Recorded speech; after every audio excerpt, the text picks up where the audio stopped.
So I just read Soul Wars by Josh Reynolds and it was really good. The book tells the story of the Necroquake, and well, you might have guessed it, the Soul Wars. The book starts off with Nagash activating his giant pyramid of gravesand. This however doesn't go entirely as planned and causes the Necroquake to happen, disturbing the magical balance of the mortal realms.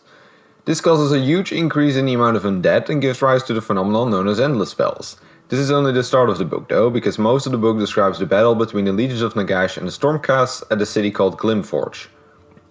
The book is mostly told from the perspective of two characters. The first one being Balthas Arum, a Lord Arcanum with a very familiar name, who leads the Stormcast defending the city. The second being Faris Taum, a former Stormcast now fallen to Nagash, who leads the assault on the city.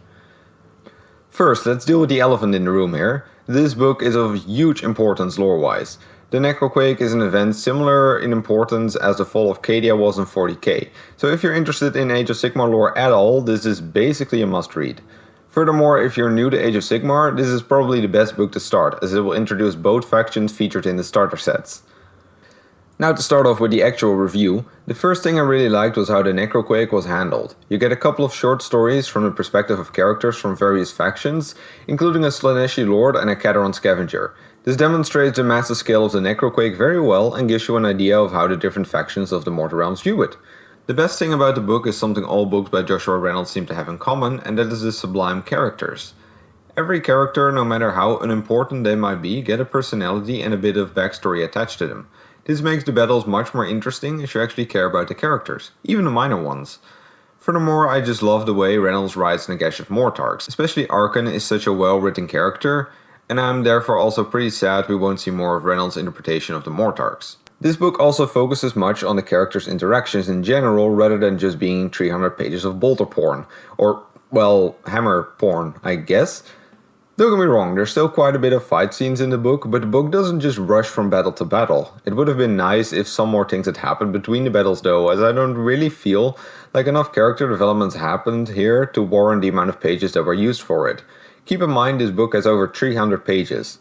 Another thing I did really like about the book is that it really shows the two sides of the same coin thing that Sigmar and Nagash have going on. Nagash strips away pieces of you until only the pieces he deems as useful remain, while Sigmar forces more and more of his energy into you until you eventually end up almost as much of a mindless automaton as you would have done with Nagash. The book also doesn't just paint Nagash as the bad guy and also shows the dark sides of Sigmar.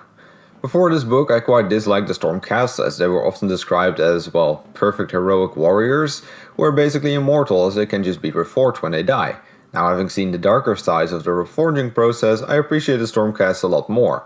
Then there's the metaphors. I don't mind authors reusing a metaphor once or twice, but this book did it so often it was quite annoying.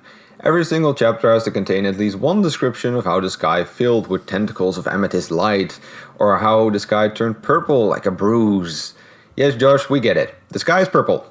Now can we move on, please? The final thing I want to talk about is the ending. I won't spoiler anything, but the ending was quite confusing in my experience and will probably leave you with a lot of questions. Then you get to the epilogue, however, and everything kind of becomes clear. So don't worry if you're a bit confused around the ending, as the explanation is just a couple pages ahead. All in all, this book gets a solid 4 out of 5 Black Library stars, and like I said, if you're interested in Age of Sigmar lore at all, you definitely want to read this.